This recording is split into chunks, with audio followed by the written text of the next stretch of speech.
Emotional Intelligence Module 2. Emotional Intelligence, a two-part training series, is a training program designed to provide employees with an overview of emotional intelligence, or EI, and how its application can help to create a culture in the workplace that is more efficient and provides more opportunities to openly share ideas that increase the performance of employees.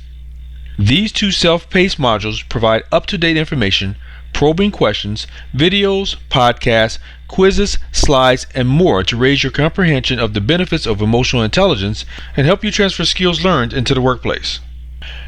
As we stated in Module 1, emotional intelligence, or EI, can be defined as the ability to perceive, identify, use, understand, control, evaluate, and manage emotions in positive ways to relieve stress, communicate effectively, empathize with others, overcome challenges, and diffuse conflict. To achieve better emotional intelligence, you need to develop or enhance your EI skills. At the close of this module, you will achieve the following objectives: identify importance of connecting emotionally, recognize and keep emotions in check, and select methods to resolve conflicts positively. You will also be able to understand why emotional connections are beneficial and consider some tips for reducing stress, gaining control of emotions, listening and observing those around you, and some of the best ways to diffuse and resolve conflicts. How to attain emotional intelligence. We know what emotional intelligence is, but how do we gain it? How can it help us in the workplace? In order to gain or enhance our EI skill sets, we need to be able to effectively communicate, improve management, control emotions, listen and observe, and conflict resolution. We often hear that for success there needs to be open lines of communication, and that communication needs to be moved in both directions. Communication has several components: the message is composed, transmitted, received, and feedback given. To be effective, all portions of the message need to work well. Using emotional intelligence, you need to think before you speak to transmit the message. Is what you're about to say going to help or hinder the issue that the communication is seeking to accomplish? How might you reframe or rephrase what you are going to say so that it is clearly received? Once the message is formulated, consider how it will be transmitted. Is it done with a smile, a condescending tone, with anger or a hard edge on your voice? Is how you deliver the message going to help or exacerbate the situation? Strive for a neutral tone so that the receiver is willing to be open to the message and comfortable in providing feedback. If the receiver disagrees but senses that no feedback is desired, anger will develop that their perspective has no value. Improved management skills come about by dealing with conflict in a manner needed to resolve the issues. Issues are inevitable, yet managers are expected to resolve these issues in a satisfactory manner and continue to manage the workforce in a positive manner to encourage greater performance. By dealing with the situation in a manner that supports collaboration or compromise, managers generally are able to resolve the situation. By clearly acknowledging the problem and focusing on the issue, keeping emotions out of the discussion, taking a break if things begin to escalate, and letting other voices be heard and acknowledged, it will be easier to actively resolve the conflict when it first occurs rather than avoiding it. Conflicts generally do not resolve themselves. Control emotions. We are emotional creatures. We express joy, happiness, sadness, anger, worry, and a host of other emotions on a daily basis. Without emotions, we will be bland shells and unattached to life around us. It is normal to be sad at the loss of a loved one, angry when we feel someone has hurt us, and happy when an event brings us unexpected pleasure. Unfortunately, at times we may tend to overreact to situations and lose control of our emotions, especially in stressful situations where a cooler head would do better in finding a solution. If we grow angry at those around us, we are liable to miss the opportunity for a solution that could be offered by someone because they fear your anger. It is easy to understand why people get angry. Something has gone wrong or is frustrating, or a situation seems out of control. Those are times when you need to control your emotions and work the situation to a solution. Controlling your emotions takes time, patience, and practice. When you start to lose control of your emotions, stop, think, and listen. Stop what you are doing or about to say, take a breath, and gain your composure.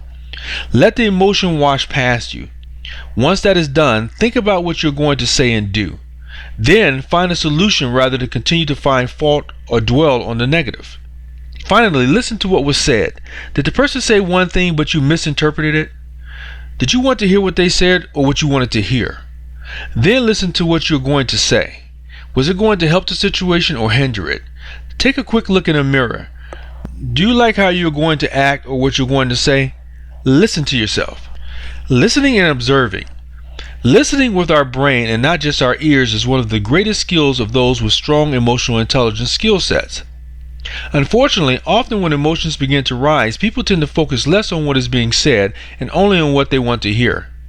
You need to control that emotion and concentrate on the person speaking. Be reflective of what is being said so that that person feels they are being heard and their point of view is at least being considered to have value. Provide feedback as they are speaking. You need to ask questions that seek to get to what is causing their concerns and work to have your thoughts interact with theirs so that at the end of the conversation there's a feeling of combined effort. Conflict resolution. When we attain a higher level of emotional intelligence and learn to control our emotions and those of others, we are better able to resolve conflicts. Managing conflict involves finding the correct mix of respect for each other, collaboration to meet a goal, being flexible, and ultimately working together for the successful completion of the goal or encounter.